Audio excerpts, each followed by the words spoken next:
दोस्तों, आप सभी केरल की हदिया को तो जानते ही होंगे, जिसका जन्म अखिला अशोकन नाम से एक हिंदू परिवार में हुआ था और जिसने एक मुस्लिम शाहजहां से निकाह किया। ये केस लव जिहाद का बेहतरीन एग्जाम्पल बनकर उभरा, जिसमें भोली भाली हिंदू लड़कियों को निशाना बनाकर उन्हें इस्लाम में कन्वर्ट किया जाता है। हदिया की कहानी के इस पहलू को तो आप सब जानते ही हैं, लेकिन क्या आप निकाह के बाद की उसकी ज़िंदगी की सच्चाई जानते हैं? क्या आप जानते हैं कि उसका शौहर Shahjahan Popular Front of India यानी पीएफआई का मेंबर है? आप जानते हैं पीएफआई का उसकी ज़िंदगी में इतना ज़्यादा दखल है कि अब निकाह टूटने की कगार पर है और हदिया डिवोर्स चाहती हैं। आप जानते हैं कि उसको साइकाइट्रिक ट्रीटमेंट दिया जा रहा है और उस पर इस निकाह को ज़बरदस्ती निभाने के लिए दबाव बनाया जा रहा है।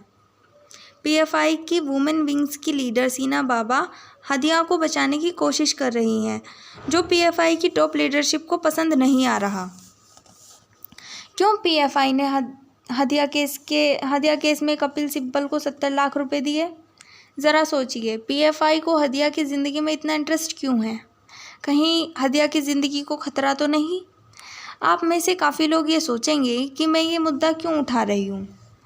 मैं एक जिम्मेदार नागरिक होने के नाते आप सबको ये बताना चाहती हूँ कि लव जिहाद एक असल मुद्दा है, जिसकी वजह से कई लड़कियों की ज़िंदगी बर्बाद होती है और पीएफआई जैसी ऑर्गेनाइजेशन ऐसी मुद्दों को हवा देकर अपने समर्थकों और अपने राजनीतिक हितों को साथ लेती हैं।